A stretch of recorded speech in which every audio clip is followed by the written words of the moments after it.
there, regardless of the price, at a very varying price levels. When the price is high, more producers are willing to supply the product. And here's kind of the beautiful thing about supply and demand. You figure when the price is high, these companies are making good money and everything because the price is really high. People are buying their stuff, right? But everybody else sees that too. And so, business B thinks, well, business A is selling hamburgers for $1.05 right now instead of 99 cents. We should really get in on the hamburger business. So they open a hamburger line. And business C, across town sees the same thing and does the same thing. Well, now, a week ago or a day ago or whatever you want to say, you had one hamburger producer in town. Now you've got 3 hamburger producers in town. And so the supply of hamburger is going to go way up. And so that price that they're able to charge is going to have to come down, because you could just go, next door or across the street or up the street and get it for cheaper. So now there's that competition between producers because of that demand and everything else. So it's really kind of an interesting theory. I guess it's not a theory. It's really interesting the way supply and demand works and how it balances itself. It's sort of like the yin and yang of economics, for lack of a better way to put it. All right, so when the price is high, more producers are willing to supply the product, so you get more people making whatever it is you're talking about. Well, in addition, each producer is willing to supply more of it. So they're making more money per piece, so they want to try to produce more pieces so they can enjoy more profits. As a result, the amount supplied by producers as a whole will be high. When the price is low, fewer producers are willing to supply the product. Again, if you're making a 50% profit margin on something, you're going to make a ton of them because you want to make that 50% or 100%. You're doubling your money on every single one you sell. You're going to want to sell a ton of them, right?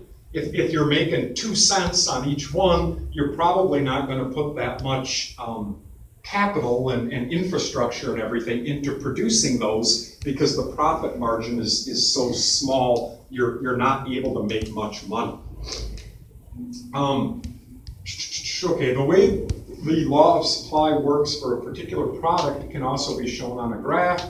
The graph below shows how the supply, demand, and price of strawberries are related. One line in the graph below is a supply curve for strawberries. It shows what the quantity of strawberries is likely to be at different prices. So again, if you just look at that, it's page 380 that I'm talking about there. In the lower left-hand corner, you get a chart, and these are pretty much going to more or less always be the same when everything else is equal. You've got, it's going to more or less look like a big X. And this is supply. This is demand. And then if you draw the side and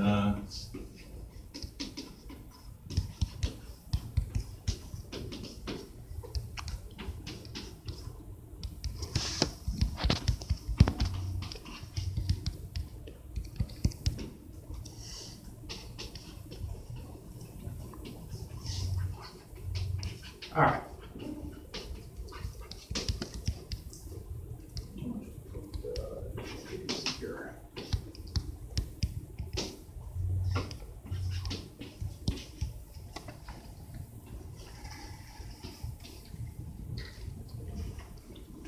All right. So again, kind of thinking of it as a simple X, you've got your supply of whatever item, strawberries, whatever you want to think of it as. So as supply goes up, your demand line is going to go down. The opposite is true as well. As your demand goes up, your supply is going to go down.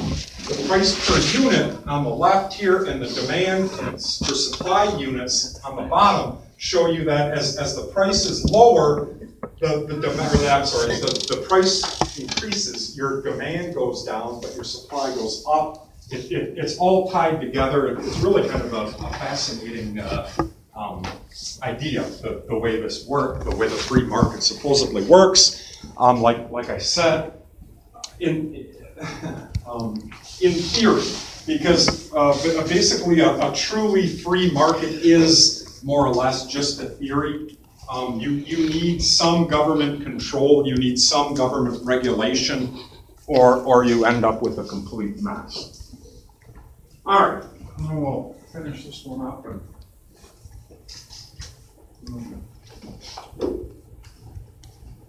Quit talking. All right. The way, blah, blah, blah, the price is low. The way the law of supply works for a particular product, have to talk about that. All right. Supply and demand. How do prices